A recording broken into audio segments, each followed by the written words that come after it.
What will people think?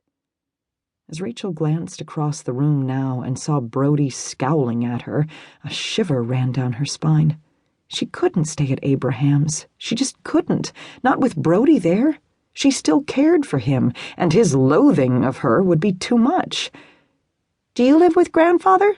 Hannah asked, though Rachel already knew the answer. Brodie replied gruffly. By the way he gripped the mantle, he clearly wasn't happy Rachel would be staying under the same roof as him. She was thrown off balance, too. Part of her, the part filled with guilt and regret, wanted to flee, head back to the airport, and take the first flight out of Scotland for the pain she'd caused Brodie. At the same time, being near him jolted her to her very core. Life suddenly surged in her veins again. Feelings she'd tried to bury long ago were resurrecting themselves at record speed. For the last 6 years, she'd been going through the motions of living, except where Hannah was concerned. Her daughter had been the one thing that mattered, the sunshine in her every day. A strange thought lingered in the outer reaches of Rachel's mind, waiting, as if it were a finger tapping patiently on her shoulder. She finally gave it her full attention. "You and Brodie can have a do-over, now that you're back." But his eyes held such animosity for her, maybe even hate. But hadn't her psychology teacher said love and hate were only different sides of the same coin, so very close to being the exact same thing? Rachel's eyes met his scowl, and the strangest thing happened. She felt hope. But she was rational enough and mature enough not to completely believe that morsel of possibility. A delayed thought stabbed her. A lot of time had passed. What if Brodie already belonged to someone else? Hannah stopped suddenly and peered up at him. "Are you married?" It wasn't the first time her child sensed Rachel's emotions. It happened so often she wondered if her daughter could truly read her mind. Brodie didn't answer right away, and Rachel's stomach fell, hit the floor. She could have kicked it around like a soccer ball. He glowered at Hannah, and Rachel's mother bear instincts came to life.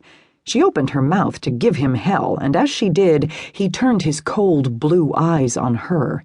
He pinned her to the wall with calm, steady hatred before answering, "Nay, I'm not married." His look wrapped it up into a nice, neat package.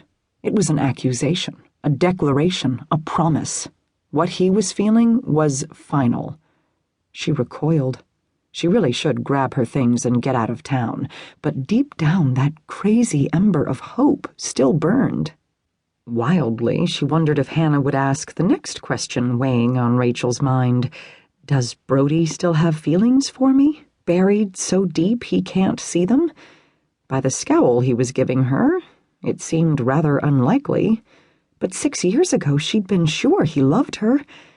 Hannah tugged her hand, and Rachel looked down. "I want to see Grandfather." Then her daughter tilted her head back to gaze up at the large Scot. "Mommy packed our Christmas tree. Can we put it up at Grandfather's house?"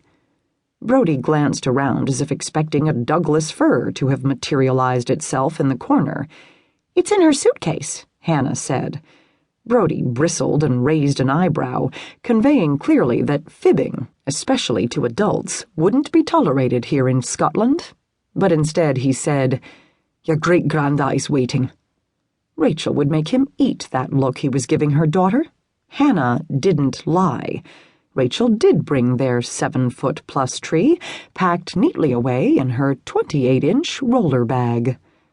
Brodie cleared his throat. "I'll be waiting outside for ye in the bairn."